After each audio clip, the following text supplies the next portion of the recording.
विद्यार्थी मित्र, आज आपण इयत्ता 10वी विषय गणित भाग 2 प्रकरण क्रमांक 3 वर्तुळ म्हणजे सर्कल या पाठाला सुरुवात करणार आहोत.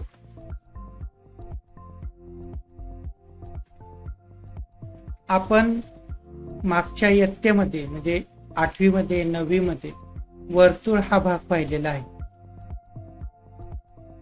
या प्रकरणामध्ये आपण 1, 2 किंवा 3 बिंदू मधून जाणारी वर्तुळे, त्यानंतर वृत्तछेदिका, स्पर्शिका, स्पर्श वर्तुळे, नंतर वर्तुळ कंस, आंतरलिखित कोन व आंतरखंडित कंस, चक्रीय चौकोन, स्पर्शिका छेदिका कोनाचे प्रमेय आणि जीवांच्या छेदनाचे प्रमेय हा भाग पाहणार आहोत. सर्वप्रथम आपण थोडीशी उजळणी करू. आपण कागदाच्या साहाय्याने वर्तुळ ही संकल्पना समजून घेऊ शकतो. तर या ठिकाणी हे एक वर्तुळ आहे आणि हा त्याचा मध्य केंद्रबिंदू आहे. या ठिकाणी केंद्रबिंदू आपण कशाला म्हणतो की असा बिंदू की जो या कडेचे जे बिंदू आहेत या कडेच्या बिंदूंपासून समान अंतरावरती असणारा बिंदू म्हणजे त्याला आपण वर्तुळाचा केंद्रबिंदू असं म्हणतो. तर त्रिज्या म्हणजे काय ते आपल्याला पाहायचंय. तर याप्रमाणे तुम्हाला एक रेषा दिसते. हा वर्तुळाचा केंद्रबिंदू आणि वर्तुळाच्या कडेवरील कोणताही बिंदू यांना जोडणाऱ्या रेषाखंडाला आपण वर्तुळाची त्रिज्या असं म्हणतो. त्यानंतर संकल्पना पाहिली होती आपण व्यास. जर आपण याचे 2 भाग केले बरोबर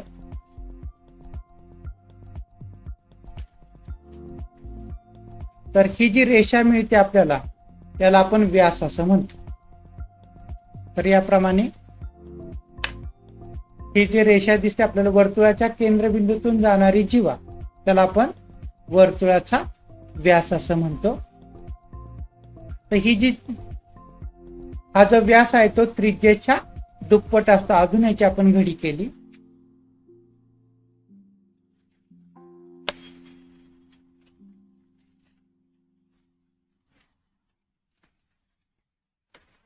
बघा, हा जो व्यास आहे इथून तर इथपर्यंतची जी त्रिज्या आहे ती बरोबर त्रिज्येच्या दुप्पट असते. म्हणजे या ठिकाणी 2 गुणिले त्रिज्या बरोबर आपल्याला काय मिळतो, व्यास मिळतो. म्हणजे व्यास हा त्रिज्येच्या दुप्पट असतो. आता आपण अजून एक भाग पाहिला इयत्ता 9वी मध्ये. तर मी ह्याचे सर्वप्रथम काय करतो, एक बघा याप्रमाणे. तर ही मी जीवा काढली. तुम्हाला दिसा म्हणून मी पेनाने काढतो त्याला. तर याप्रमाणे एक जीवा काढली. आता ही जी जीवा आहे त्या जीवेवरती आपण वर्तुळाच्या केंद्रबिंदूतून लंब टाकला. म्हणजे या ठिकाणी जीवा ही मी दुमटली आणि वर्तुळाच्या केंद्रबिंदूतून आपण लंब टाकला. तर याप्रमाणे बरोबर या ठिकाणी काटकोन मिळतो आपल्याला. हा जो भाग आहे तो काटकोन मिळतो आणि याच्यावरून आपल्याला एक प्रमेय सिद्ध होतं की वर्तुळाच्या केंद्रबिंदूतून जीवेवर टाकलेला लंब हा जीवेस दुभाग. वर्तुळाच्या केंद्रबिंदूतून हा आपण लंब टाकला तर बरोबर या जीवेचे 2 सारखे भाग होतात.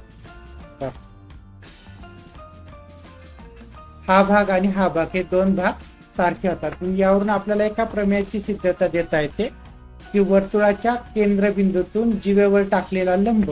तर याप्रमाणे आपण वर्तुळाच्या केंद्रबिंदूतून जर जीवेवर लंब टाकला तर तो जीवेला दुभागतो का नाही कसं पाहणार आपण. तर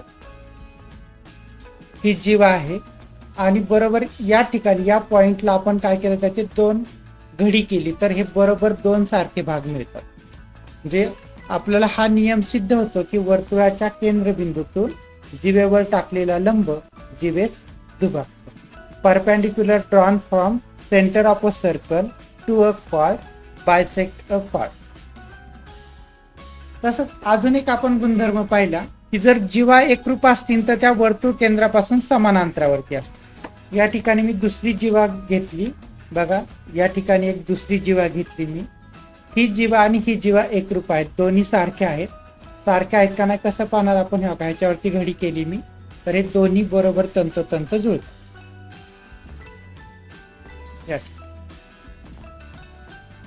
म्हणून ह्या दोन जीवा एकरूप आहेत. आता ह्या दोन जीवा वर्तुळ केंद्रापासून सारख्या अंतरावरती आहेत का ते आपल्याला पाहिजे.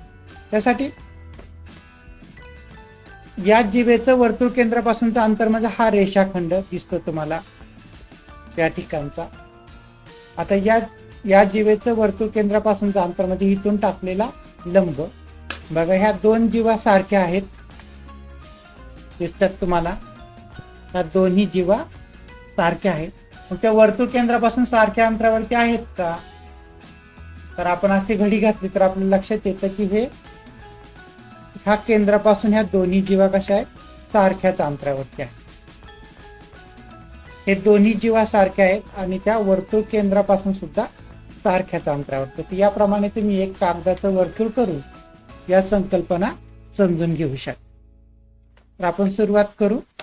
वर्तुळ हे जे आता आपण पाहिलं तेच आपण परत समजून घेऊ. तर या ठिकाणी तुम्हाला वर्तुळ दिसतंय, एक केंद्र असलेलं वर्तुळ आहे. ही ए बी ही काय होईल, त्याची ए बी ही त्रिज्या असेल.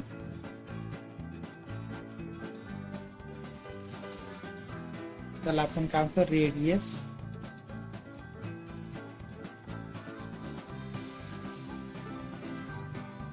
तर वर्तुळाचा केंद्रबिंदू हा जो आहे, ए हा वर्तुळाचा केंद्रबिंदू आणि बी हा वर्तुळावरील कोणताही एक बिंदू आहे.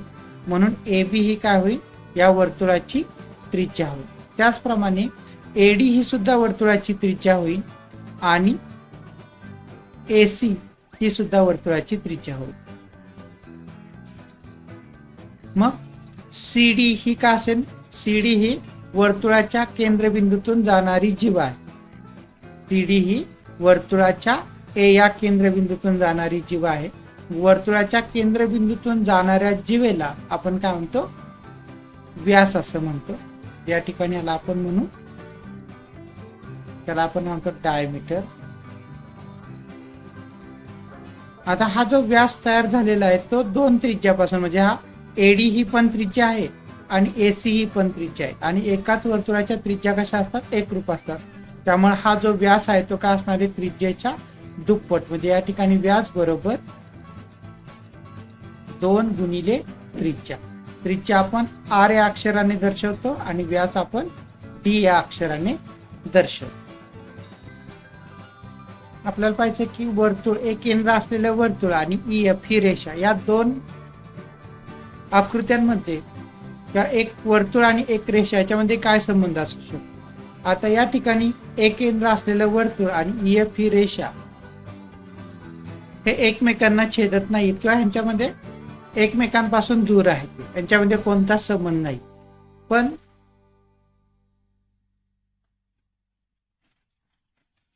ज्यावेळेस ही रेषा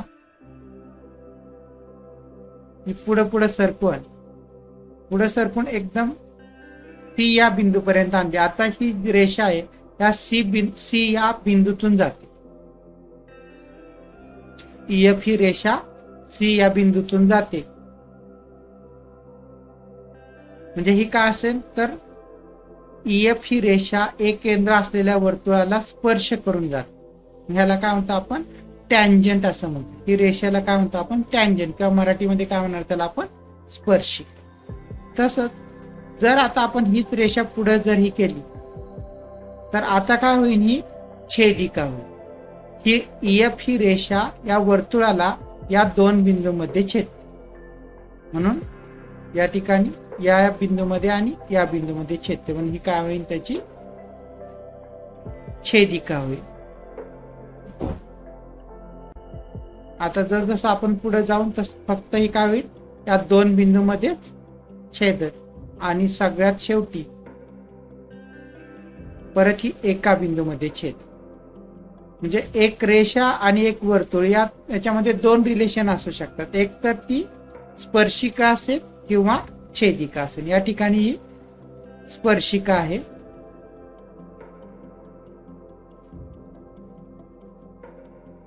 डी या बिंदूतून छेदते. म्हणजे EF ही रेषा आणि वर्तुळ याच्यामध्ये फक्त दोन संबंध असू शकतात, एक स्पर्शिका किंवा छेदिका. जर ती एकाच बिंदूमध्ये स्पर्श करत असेल तर त्याला काय म्हणू आपण, स्पर्शिका किंवा टँजंट असं म्हणू. आणि जर दोन बिंदूमध्ये छेदत असेल तर त्याला काय म्हणू आपण, छेदिका. म्हणजे काय म्हणू आपण, सेकंड. जे तर ती काय असेल, टँजंट असेल. If line touches to circle in a single point then it is called tangent. And if it passing through 2 points of a circle, if it intersect 2 points on a circle, then it is called secant. एक रेषा एकतर काय असेल, स्पर्शिका असेल. एका बिंदूमध्ये जर छेदत असेल तर स्पर्शिका असेल.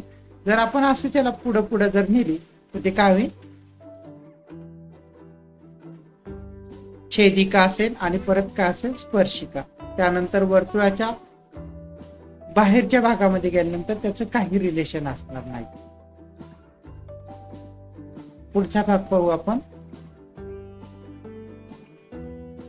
हे पाहिलेलं आपण सर्कल काय शिकणार आहोत आपण, circle passing through 1, 2 and 3 points. नंतरचा भाग पाहणार आहोत आपण सेकंड अँड टँजंट. तर आताच आपण आकृतीद्वारे समजून घेतला. Circle touching each other, arc of a circle, inscribed angle and intercepted arc, cyclic quadrilateral, etc. Next,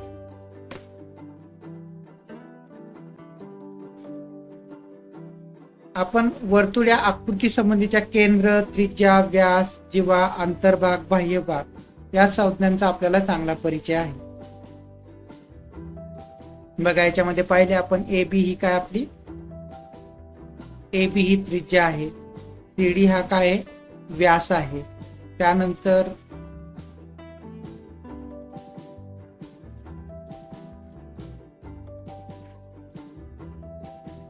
he EF ही काय, छेदिका आहे.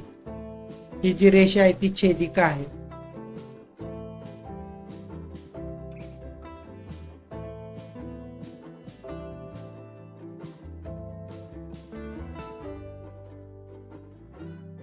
ही जे आहे GH हे काय असेल, त्याची जीवा आहे म्हणजे कॉर्ड आहे.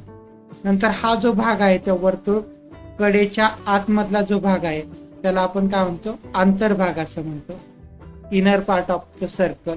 आणि हा जो भाग आहे बाहेरचा त्याला वर्तुळाचा आपण बाह्य भाग म्हणतो, जे exterior part of a circle.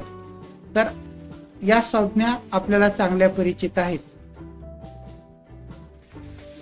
तसंच आपल्याला एकरूप वर्तुळ, आता एकरूप वर्तुळ कशाला म्हणायचं, ज्यावेळेस दोन वर्तुळ ची त्रिज्या सारखी असेल. या ठिकाणी आपण पाहतो तर ही जी दोन वर्तुळ आहेत ह्या दोन वर्तुळांची त्रिज्या जर सारखीच असेल तर त्यांना काय म्हणतो आपण, एकरूप वर्तुळ असं म्हणतो. या ठिकाणी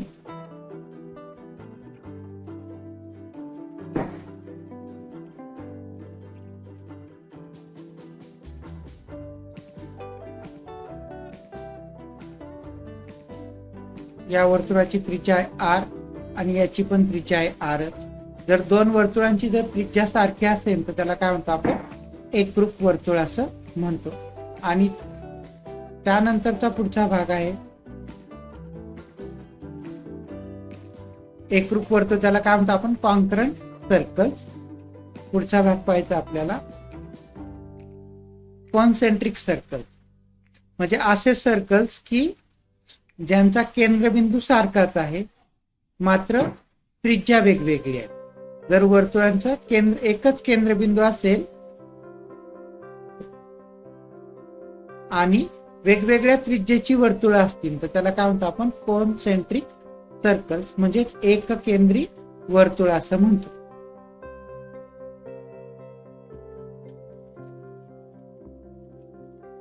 त्यानंतर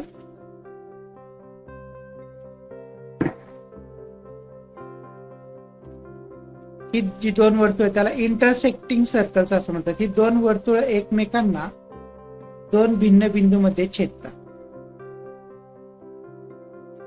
ही जी दोन वर्तुळ आहेत ते एकमेकांना दोन वेगवेगळ्या बिंदूमध्ये छेदतात म्हणून त्याला काय म्हणतो आपण, इंटरसेक्टिंग सर्कल्स म्हणजे छेदणारी वर्तुळ असं म्हणतो. म्हणजे एकरूप वर्तुळ, जर दोन वर्तुळांची त्रिज्या सारखीच असेल, त्या दोन वर्तुळांची त्रिज्या सारखी असेल तर त्याला काय म्हणतो आपण, एकरूप वर्तुळ असं म्हणतो. जर वर्तुळांचा एकच केंद्रबिंदू असेल आणि त्यांच्या त्रिज्या वेगवेगळ्या असतील तर त्यांना काय म्हणतो आपण, समकेंद्री वर्तुळ असं म्हणतो. आणि ज्यावेळेस दोन वर्तुळ एकमेकांना दोन भिन्न बिंदू मध्ये छेदतात त्यावेळेस त्यांना आपण छेदणारी वर्तुळ असं म्हणतो. आपण आताच कागदाच्या साहाय्याने असं पाहिलं होतं की वर्तुळाच्या केंद्रबिंदूतून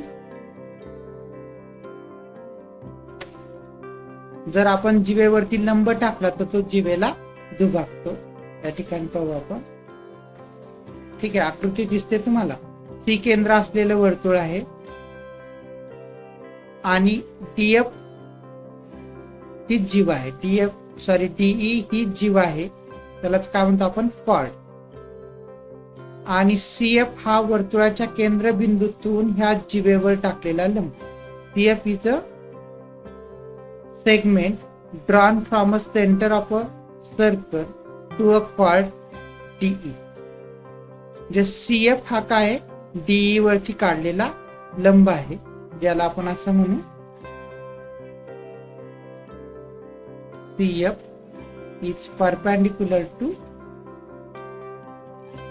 DE. तर गेल्या वर्षी आपण हा नियम पाहिलेला आहे की वर्तुळाच्या केंद्रबिंदूतून ह्या जीवेवरती जर आपण लंब काढला तर तो जीवेचे दोन सारखे भागतो. म्हणजे या ठिकाणी DF आणि FE हे दोन सारखे भाग होतात. वर्तुळाच्या केंद्रबिंदूतून जर जीवेवर लंब काढला तर तो जीवेचे सारखे भाग करतो. म्हणजे या ठिकाणी जर if CF is perpendicular to DE, if a CF is a segment drawn from a center of a circle to a chord,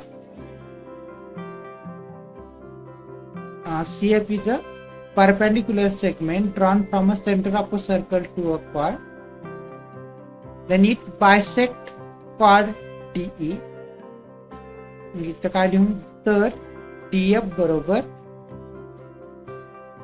F.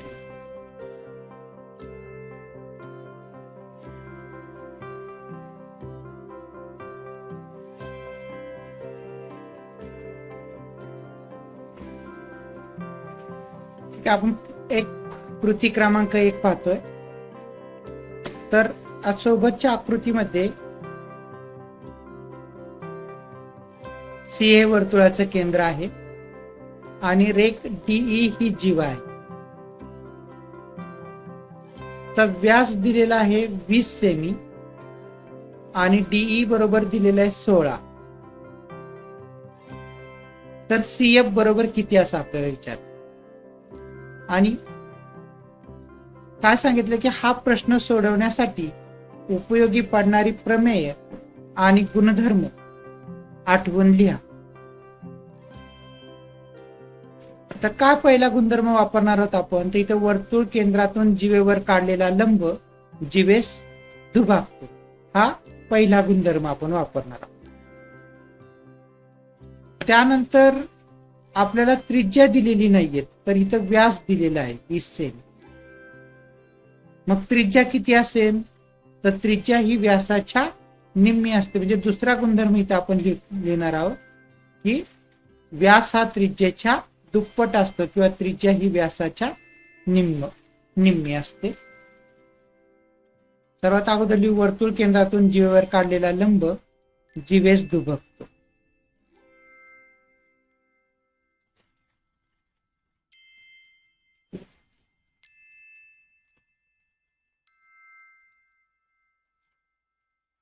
म्हणजे या ठिकाणी आपल्याला डी दिलेला आहे 16, तर डीएफ होईल आपल्याला 8 आणि एफ ई सुद्धा काय होईल 8 होईल. कारण का हा पहिला नियम वापरला आपण, वर्तुळ केंद्रातून जीवेवर काढलेला लंब जीवेस दुभागतो.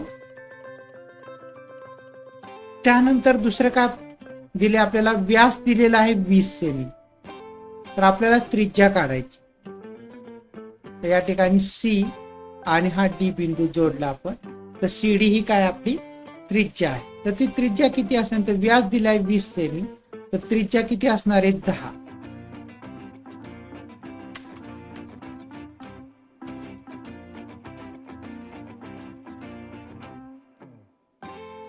जिथं व्यास हा त्रिज्येच्या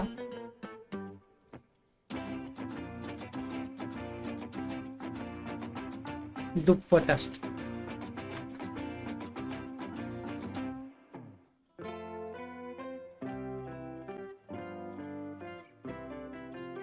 आणि आता आपल्याला काय सांगितलं, तर सीएफ काढा म्हटलं. सीएफ किती आहे हे काढायचं. आता या ठिकाणी आपण पाहू, मोठा करूया आपण.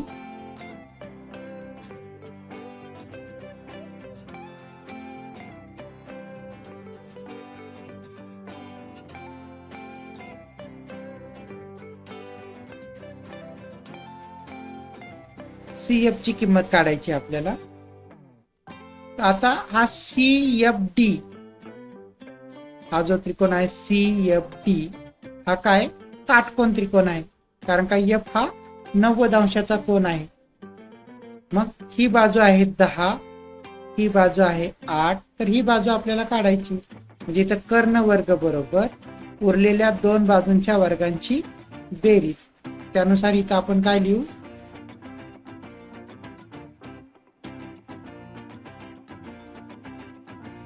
टीएफ चा वर्ग अधिक सीएफ चा वर्ग बरोबर सीडी चा वर्ग. डीएफ ची किंमत माहित नाहीये, आहे माहिती आपल्याला. डीएफ ची किंमत आहे 8, या ठिकाणी 8 चा वर्ग. नंतर सीएफ माहित नाहीये, सीएफ आहे तसंच लिहिलं. सीडी माहिती आहे 10, म्हणजे इथं 10 चा वर्ग. तिथं सीएफ चा वर्ग बरोबर 10 चा वर्ग वजा 8 चा वर्ग. हे 8 चा वर्ग इकडे अधिक इकडे आल्यानंतर वजा होईल, तर सीएफ चा वर्ग बरोबर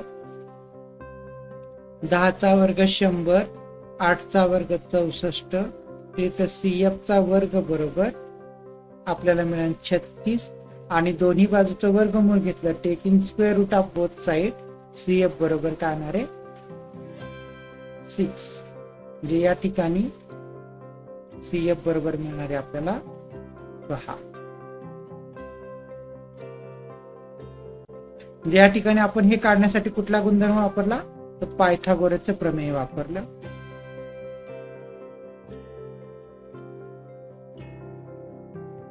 म्हणजे या ठिकाणी आपल्याला तिसरा गुणधर्म काय वापरतो आपण, पायथागोरसचे प्रमेय.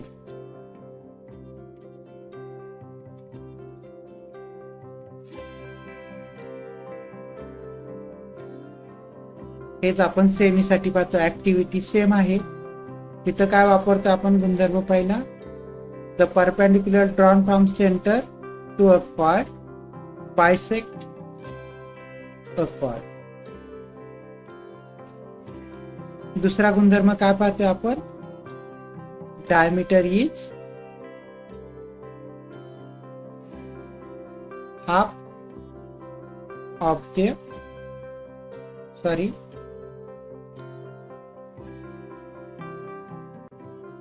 diameter is twice to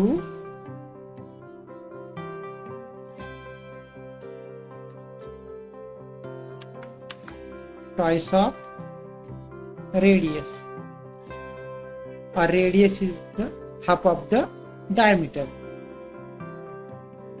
आणि तिसरा गुणधर्म वापर आपण पायथागोरस थेरम. ठीक आहे, याप्रमाणे ऍक्टिव्हिटी 1 झाली. पुढे पाहू आपण ऍक्टिव्हिटी सेकंड. काय सेकंड ऍक्टिव्हिटी, दुसरी ऍक्टिव्हिटी काय, तर activity second, in the adjoining figure segment QR is a chord of the circle, ही जी क्यू आर आहे ती काय आहे, जीवा आहे, chord of the circle with centre O. P is the midpoint of the chord. P is the midpoint of the chord. If QR is equal to 24, OP is equal to 10, find the radius of the circle. बघा आपल्याला या आकृतीमध्ये काय दिलंय की O केंद्र असलेल्या वर्तुळाची रेख QR ही काय आहे, जीवा आहे.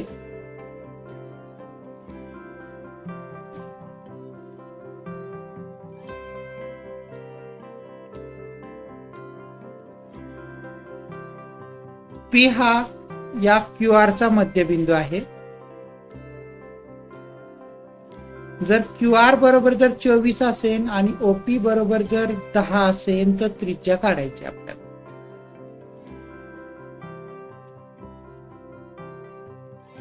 सोडवू आपण हे. सुरुवातीला आपण त्रिज्या काढून घेऊ.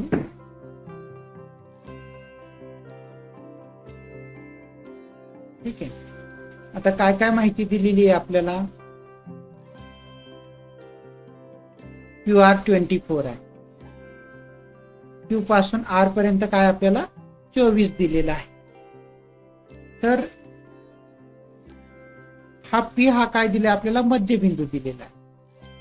हा जो पी आहे तो मध्यबिंदू, म्हणजे या ठिकाणी ओपी बरोबर पी आर आणि क्यू आर बरोबर दिलेले 24. तर क्यूपी काय होईल, तर half of the Q R च्या निम्म होईल, म्हणजे हे होईल 12.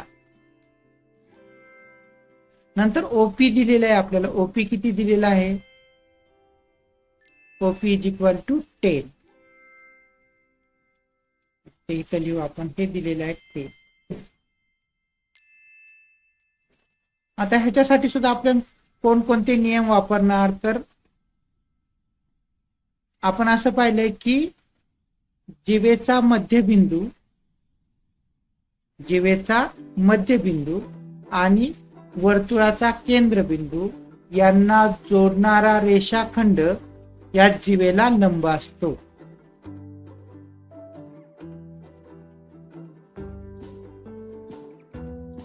म्हणजे हा काय, मगाशी जो प्रमेय पाहिलं त्याचा बरोबर काय आहे, व्यत्यास आहे. OP is perpendicular to QR. The midpoint of the chord, the line, the segment joining between midpoint of the chord and center of a circle is perpendicular to chord. जीवेचा मध्यबिंदू आणि वर्तुळाचा केंद्रबिंदू यांना जोडणारा रेषाखंड जीवेला लंब असतो. हे आपण या ठिकाणी पहिलं प्रमेय वापरणार. त्यानुसार हा जो कोन आहे OPQ हा किती आहे, 90 अंशाचा आहे असं आपण म्हणतो. म्हणजे आता हा OPQ हा काय झाला, काटकोन त्रिकोण झाला. बरोबर. मग एक बाजू दिलेली आहे 10, दुसरी बाजू दिलेली आहे 12. म्हणजे बाय द पायथागोरस थेरम, पायथागोरसच्या प्रमेयानुसार आपण काय लिहिणार, OQ चा वर्ग बरोबर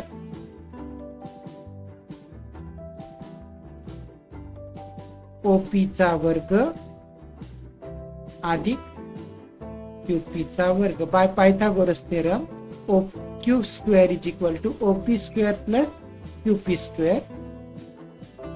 Putting the value,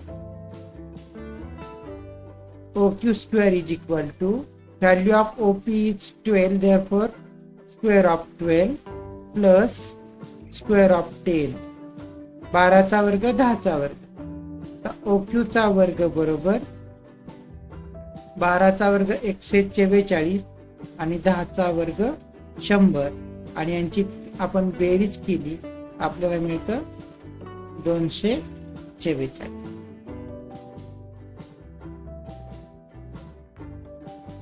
ठीक आहे. आता 244 ही पूर्ण वर्ग संख्या आहे का, आपल्याला किमान 20 पर्यंतचे 30 पर्यंतचे वर्ग पाठ असले पाहिजेत. तर 244 ही पूर्ण वर्ग संख्या नाहीये.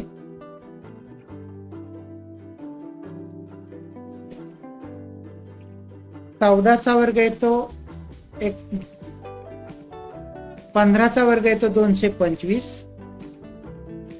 16चा वर्ग येतो 256. म्हणजे ह्याचं जे वर्गमूळ आहे ते 15 आणि 16च्या दरम्यान असलं पाहिजे. मग किंवा आपण जास्त डोकं न चालवता ओक्यू वर्ग बरोबर ओक्यू बरोबर वर्गमुळात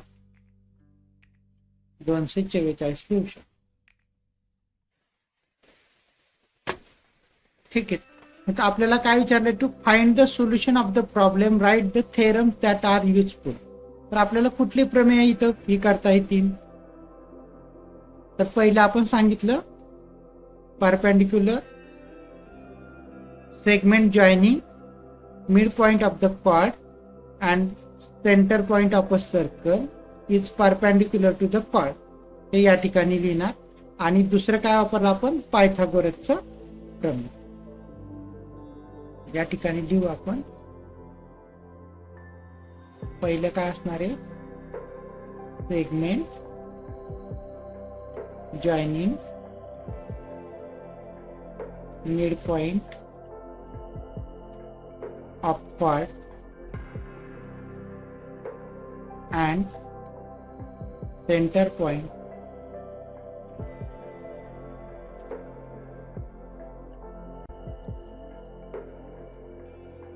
circle is perpendicular to chord. आणि सेकंड काय वापरणार आपण, पायथागोरस थेरम.